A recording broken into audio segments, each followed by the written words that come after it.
दुनिया के सबसे बड़े रेल नेटवर्क की वो समस्या जिससे हर दिन यात्रियों को जूझना पड़ता है। अगर आपने रेलवे से सफर का मन बनाया है तो सबसे पहली चुनौती होती है टिकट मिलेगा नहीं मिलेगा।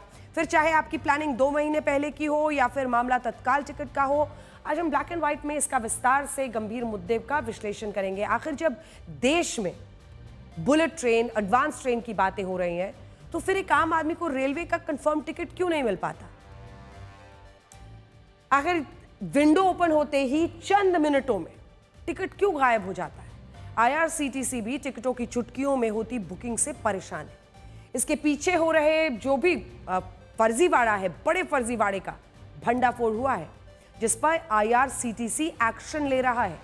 पिछले 5 महीनों में 3.5 करोड़ फर्जी यूजर आईडी को डीएक्टिवेट किया गया है, मतलब फेक अकाउंट्स जिससे वो फटाफट बुकिंग कर रहे थे। 3.5 करोड़। इसके अलावा 20 लाख यूजर आईडी को दोबारा सत्यापन प्रक्रिया में डाला गया है, उनका वेरिफिकेशन कराया जा रहा है। आईआरसीटीसी ने अपनी जांच में पाया कि टिकट बुकिंग शुरू होने के सिर्फ पहले 5 मिनट में, आप सोचिए, मतलब लगभग 2.9 लाख यानी लगभग 3 लाख संदिग्ध पीएनआर जनरेट हुए थे। ये टिकट सामान्य श्रेणी और तत्काल दोनों तरह से के थे। ये टिकट बुकिंग फर्जी यूजर आईडी बनाकर लिए गए थे। ये आंकड़े केवल पिछले 5 महीनों यानी जनवरी से मई तक के 2025 के हैं। आप सोचिए, इतने सारे जो ईमेल्स हैं वो ब्लॉक किए जा रहे हैं। कुल शिकायतें 134 थी। ये सभी फेक आईडीज हैं जिससे विंडो खुलते ही वो फटाफट पहले बुकिंग कर ले रहे थे, तब फिर उसकी ब्लैकमेलिंग करते, माफ कीजिए, ब्लैक मार्केटिंग करते होंगे। इतना ही नहीं, राष्ट्रीय साइबर अपराध पोर्टल पर फर्जी ईमेल को लेकर 134 शिकायतें दर्ज हैं। 6,800 से अधिक डिस्पोजेबल ईमेल डोमेन को ब्लॉक किया गया। अब ऐसे में अप्रैल और मई 2025 के बीच किए गए सर्वे में 396 से अधिक जिलों के 55,000 से ज्यादा रेल यात्रियों से राय ली गई। पिछले 12 महीनों में ऑनलाइन बुकिंग कराने वाले करीब 73% लोगों का कहना है कि विंडो ओपन होते ही, बुकिंग ओपन होते के बाद टिकट करीब 1 मिनट में बिक जाते हैं, जिसके बाद वेटिंग शुरू हो जाती है। सर्वे में 30% लोगों ने कहा कि वो अपनी सीट सुरक्षित करने के लिए ट्रैवल एजेंट्स पर निर्भर है। 40% यात्री ही आईआरसीटीसी के जरिए बुकिंग करते हैं, भरोसा रखते हैं।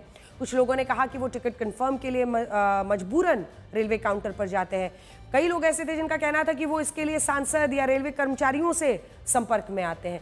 भारतीय रेलवे ने यात्रियों की सुविधा के लिए तत्काल का एक विकल्प दिया था। तत्काल टिकट उद्देश्य यही था, ट्रांसपेरेंसी हो, पारदर्शिता, पहले आओ पहले पाओ की प्रक्रिया, जिसके लिए रेलवे अलग से भी पैसे चार्ज करता था। अगर आपको कम शॉर्ट नोटिस में आज के ही ट्रेन पर जाना है तो ऐसे में आप ये कर सकते थे, लेकिन ये भी कालाबाजारियों की भेंट चढ़ गया। अब जाकर उस पर लगाम कसी जा रही है क्योंकि ऐसे तमाम जो लोग थे उन पर नकेल कसी जा रही है। पिछले साल तत्काल टिकट बुक करने वाले 29% यात्रियों से बताया कि 0 में से 25% मौकों पर ही टिकट कंफर्म हुआ। 10 बार बुकिंग कराने पर सिर्फ 1 या 2 बार टिकट कंफर्म हुआ। अन्य 29% यात्रियों का कहना था कि वो तत्काल टिकट बुक कराने में सफल ही नहीं हो पाए, यानी एक बार भी उनके टिकट कंफर्म नहीं हुआ। केवल 10% ही खुशनसीब थे जिनका टिकट पाने में सफलता मिली थी। आप जब ऑनलाइन टिकट के लिए विंडो खोलते हैं तो कई बार वेबसाइट क्रैश हो जाता है, बफरिंग होती है, पेमेंट में परेशानी। आपको वेबसाइट पर टिकट दिखाती है लेकिन जब आप बुकिंग करते हैं तो गायब। जिस तत्काल प्रक्रिया के लिए रेलवे आपके अतिरिक्त पैसे भी ले रहा है, वहां भी आपके पास टिकट कंफर्म की गारंटी नहीं है। यही को लेकर बड़ा सवाल उठाया जा रहा है।